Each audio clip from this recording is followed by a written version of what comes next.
Hello everyone, this is Priyanka Saxena, your science teacher. How are you all? Last lecture में हमने पढ़ा था chapter number 4 start किया था हीट एंड टेम्परेचर। ठीक है, हीट और टेम्परेचर के बारे में पढ़ा था। इसमें अभी तक हमने टेम्परेचर के बारे में देखा था कि टेम्परेचर कैसे मेजर किया जाता है। ठीक है, कौन कौन से थर्मोमीटर हम उसमें यूज करते हैं। क्लिनिकल थर्मोमीटर कहाँ यूज होता है, जो हम डेली यूज करते हैं वो क्लिनिकल थर्मोमीटर यूज करते हैं। उसी की जगह जो रिप्लेस हुआ है अब वो आता है कौन सा। ठीक है, उसके बाद नेक्स्ट हमें पता डिजिटल थर्मोमीटर। ठीक है, जिसमें मरकरी की प्रॉब्लम नहीं होती है क्योंकि मरकरी हमारे लिए बहुत हार्मफुल होती है, इसलिए उसकी जगह हमने यूज करना स्टार्ट किया डिजिटल थर्मोमीटर। ठीक है, इसकी रेंज हमने पढ़ी थी कितनी होती है। इसकी रेंज होती है कितनी 37 डिग्री सेल्सियस से जो होता है वो बॉडी का नॉर्मल टेम्परेचर होता है, तो इसकी रेंज हम लेते हैं 35 degree Celsius to 42 degree Celsius. ठीक है, इसके बाद नेक्स्ट हमने पढ़ा था लेबोरेटरी थर्मोमीटर। लेबोरेटरी थर्मोमीटर जो होता है उसकी रेंज होती है -10 डिग्री सेल्सियस से 110 डिग्री सेल्सियस तक। ठीक है, उसकी वाइड रेंज होती है, इसलिए वो लेबोरेटरीज में यूज किया जाता है। नेक्स्ट हम पढ़ेंगे हीट के बारे में। ठीक है, इसके फिलिप्स थे जो शायद मैंने आपको बता दिए थे, एक बार मैं रिपीट कर देती हूँ। फिलिप्स पेज नंबर 46 पर आपको फिलिप्स दिए हुए पर इसमें फर्स्ट आपसे पूछा जाता है thermometer whose range is -10 degree Celsius to 110 degree Celsius, तो मैंने भी बताया लेबोरेटरी थर्मोमीटर। नेक्स्ट है thermometer whose range is 35 degree Celsius to 42 degree Celsius, वो मैंने आपको बताया क्लिनिकल थर्मोमीटर। ठीक है, नेक्स्ट पूछा dash is present in clinical thermometer to prevent the backflow of mercury. Mercury के बैकफ्लो को रोकने के लिए क्या यूज किया जाता है, उसमें किंक यूज किया जाता है। ठीक है, answer is kink. And last है इसका the thermometer of healthy human body, the temperature of healthy human body is 37 degree Celsius. ठीक है, नेक्स्ट हम पढ़ेंगे हीट के बारे में। हीट क्या होती है, तो देखो have you ever thought why the tumbler made of stainless steel containing hot milk becomes warm. ठीक है, कोई भी ग्लास जो होता है वो स्टेनलेस स्टील अगर है तो वो क्या रहता है, हॉट मिल्क जो होता है वो गर्म क्यों रहता है उसमें। When there is a difference in temperature between two bodies then the energy flow from one body to another is called heat energy. ठीक है, जब कोई चीज बहुत गर्म है तो उसके पास में कोई ठंडी चीज रखी है तो क्या होगा, हीट का फ्लो होगा। हीट का फ्लो कहाँ से होगा, जो हाई टेम्परेचर बॉडी है उससे लो टेम्परेचर बॉडी की तरफ उसका क्या होगा, फ्लो होगा, यानी एनर्जी का ट्रांसफर होगा। ठीक है, इसे हम बोलते हैं heat energy. Heat always flows from the body at high temperature to the body at low temperature. High temperature body से low temperature body की तरफ heat का flow होता है। The heat flows continue till both the bodies reach the same temperature. This temperature is known as equilibrium temperature. ठीक है, ये heat का जो फ्लो होता है ये कब तक कंटिन्यू रहता है, जब तक कि दोनों बॉडीज का टेम्परेचर इक्वल नहीं हो जाता। ठीक है, जब दोनों बॉडीज जो पास में रखी हुई है, एक गर्म है एक ठंडी है, जब तक कि दोनों का टेम्परेचर इक्वल नहीं हो जाता तब तक ये हीट का फ्लो कंटिन्यू बना रहता है, और इस टेम्परेचर को ही हम बोलते हैं equilibrium temperature. Earth's main natural source of heat energy is the sun. Fire is also considered as a natural source of heat energy. Burning of fuels such as wood, coal, LPG are natural source of heat energy. ठीक है, हमारा जो natural source है heat energy का वो क्या है, सन है। ठीक है, सन से हमें क्या मिलती है, हीट एनर्जी मिलती है। इसी तरह से जो फायर है इसको भी हम हीट एनर्जी का सोर्स के रूप में कंसिडर करते हैं। फायर से कैसे होता है, जैसे बर्निंग ऑफ फ्यूल। ठीक है, कुछ फ्यूल्स को अगर हम बर्न करते हैं, जलाते हैं, तो उससे भी हमें क्या मिलती है, हीट एनर्जी, जैसे कि wood, coal, LPG etcetera. Burning of fuels, friction also produces heat. जब दो चीजों के बीच में फ्रिक्शन होता है उससे भी क्या होती है, हीट प्रोड्यूस होती है। जैसे आप दो पत्थरों को रगड़ते हो, ठीक है, कोई भी दो चीज को अगर आप आपस में फ्रिक्शन पैदा करते हो उनके बीच में, उससे भी हीट एनर्जी जनरेट होती है। We can get heat energy from electrical heating devices such as electric iron, geyser and heater. इनसे भी हमें क्या मिलती है, हीट एनर्जी। किससे से मिलती है, इलेक्ट्रिकल हीटिंग डिवाइसेस कौन कौन सी, geyser, heater and iron gas, electric iron. ठीक है, प्रेस जो आप करते हो इन सब में हीट एनर्जी पाई जाती है। इसमें एक आपको एक्टिविटी दी हुई है, इसका रीड करना। ठीक है, यूनिट्स ऑफ हीट। हीट की यूनिट क्या होती है, अब देखो यूनिट्स ऑफ हीट है, हीट जो होती है उसको हम किसमें नापते हैं, जूल में नापते हैं। ठीक है, कैलोरी में नापते हैं। 1 calorie is equal to 4.2 joule, standard unit होती है जूल।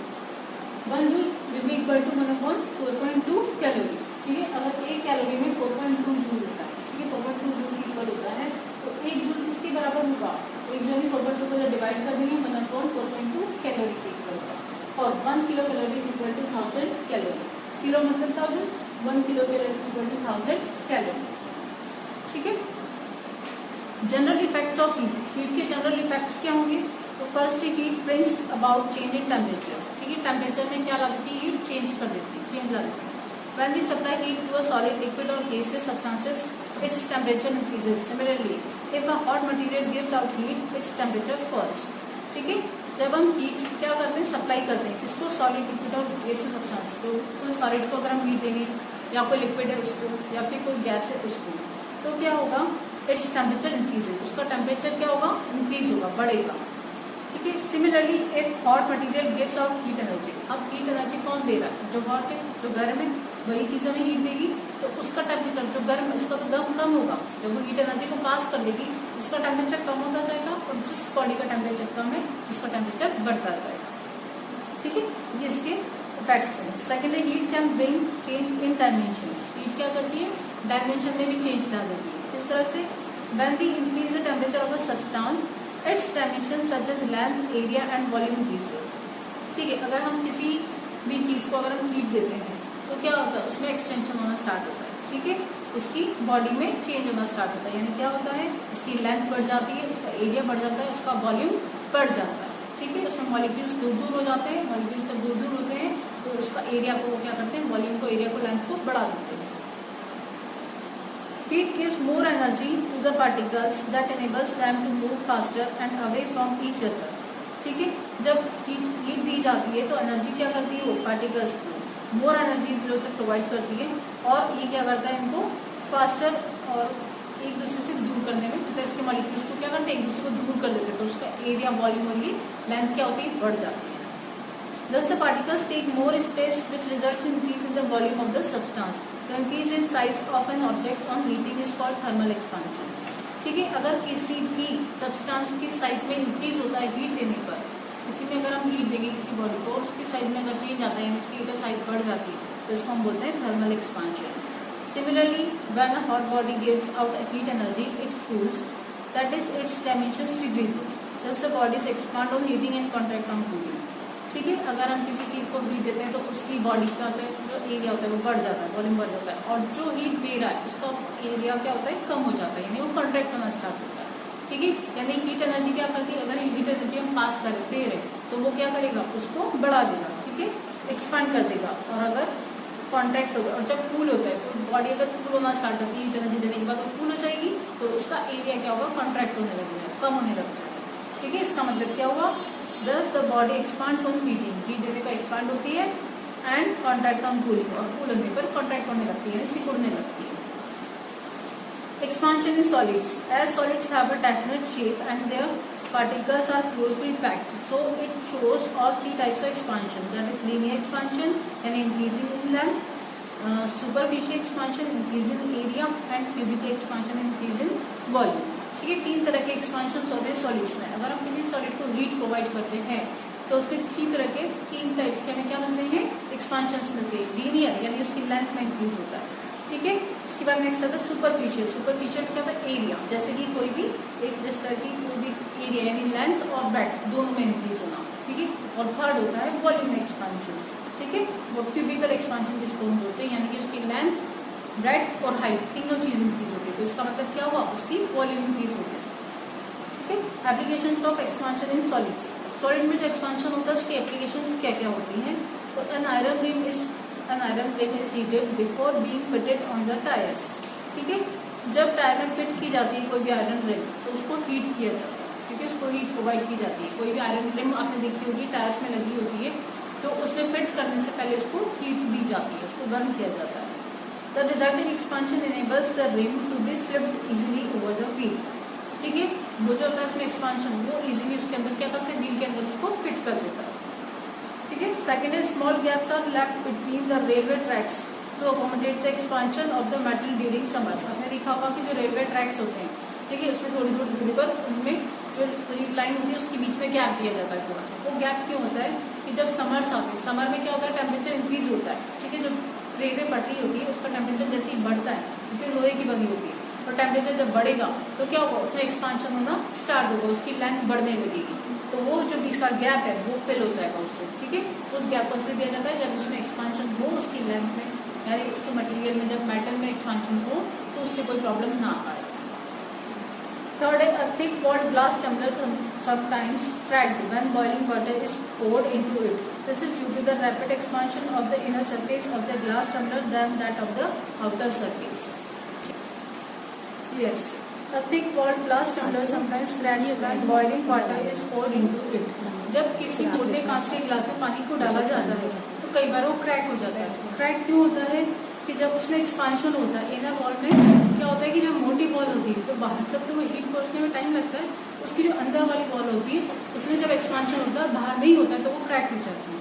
ठीक है, in liquids the particles are less tightly packed than solids. उसमें क्या होता है कि लिक्विड होते हैं तो उसमें जो पार्टिकल्स होते हैं उनके बीच में जो वो होता है वो कम होता है। ठीक है, उसके बीच में क्या होता है कि एक्सपांशन सॉलिड के कंपेयर में ज्यादा होता है। ठीक है ना, क्योंकि वो लेस टाइटली जुड़े होते हैं एक दूसरे से। So on heating they vibrate more vigorously. ठीक है, बहुत जोर से वो क्या होता है, विगोरसली मतलब जोरों से वाइब्रेट होना स्टार्ट होता है। They move much faster much further apart than the solids, hence a liquid will expand more than a solid. इसलिए क्या होता है कि वो उसमें जो एक्सपांशन होता है वो ज्यादा होता है कंपेयर टू सॉलिड की, क्योंकि उसके पार्टिकल्स थोड़े दूर दूर होते हैं तो वो ज्यादा तेजी से एक दूसरे से दूर हटते हैं। ठीक है, एक्सपांशन ज्यादा होता है।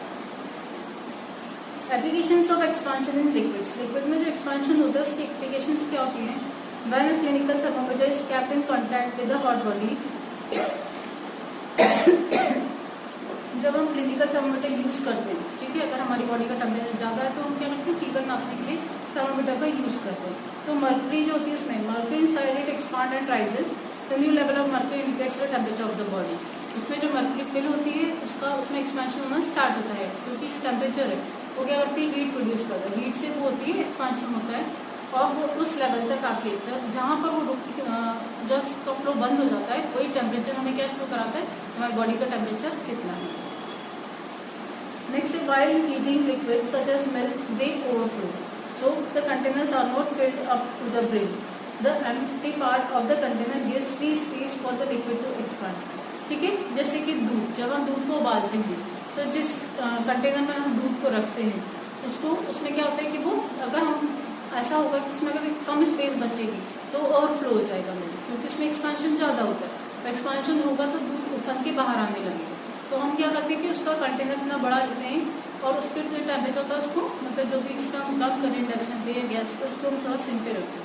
ठीक है, तो जैसे वो उबलने लगता है, जैसे वो उफन के बाहर आने लगता है, हम उसको बंद कर देते हैं कि अगर नहीं करेंगे तो बाहर आ जाएगा, क्योंकि उसमें जो स्पेस होता है लिक्विड में क्या होता है, एक्सपांड होना स्टार्ट हो जाता है। ठीक है, थर्ड है एक्सपांशन इन गैसेस। गैसेस में एक्सपांशन किस तरह से होता है? Gases have no definite shape but they have definite volume in an enclosed vessel. ठीक है, गैसेस में कोई इसमें शेप नहीं होती, गैसेस की कोई शेप नहीं होती है, लेकिन इसमें जिसमें वेसल में गैसेस फिल होती हैं तो उसका वॉल्यूम डिसाइड करती है कि इसमें कितना वॉल्यूम है। When gases are heated they show cubical expansion. ठीक है, गैसेस को जब हम हीट करते हैं, गैस को जब हीट करते हैं तो वो क्यूबिकल एक्सपांशन शो करती है, मतलब उसमें पार्टिकल का कोई डायमेंशन नहीं होता, वो इधर भी जाता है, ऊपर भी जाता है, इधर भी जाता है, यानी तीनों दिशा चारों दिशाओं में वो पार्टिकल मूव करता है, तो उसके वॉल्यूम में एक्सपेंशन होता है। Expansion in gases much more than solids and liquid. और सबसे ज्यादा एक्सपेंशन किसमें होता है? सबसे ज्यादा होता है गैसेस में, उससे कम होता है लिक्विड में और सॉलिड में सबसे कम होता है। ठीक है, एप्लीकेशन में expansion in gases in hot air balloons, the air inside the balloon expands due to heating. ठीक है, जो हॉट एयर बैलून्स होते हैं उसमें क्या होता है कि जो हीट किया जाता है उसको, तो उसके अंदर जो एयर फिल होती है बैलून के अंदर वो क्या होती है, एक्सपांड होना स्टार्ट होती है। This air rises in the balloon and push the colder air out.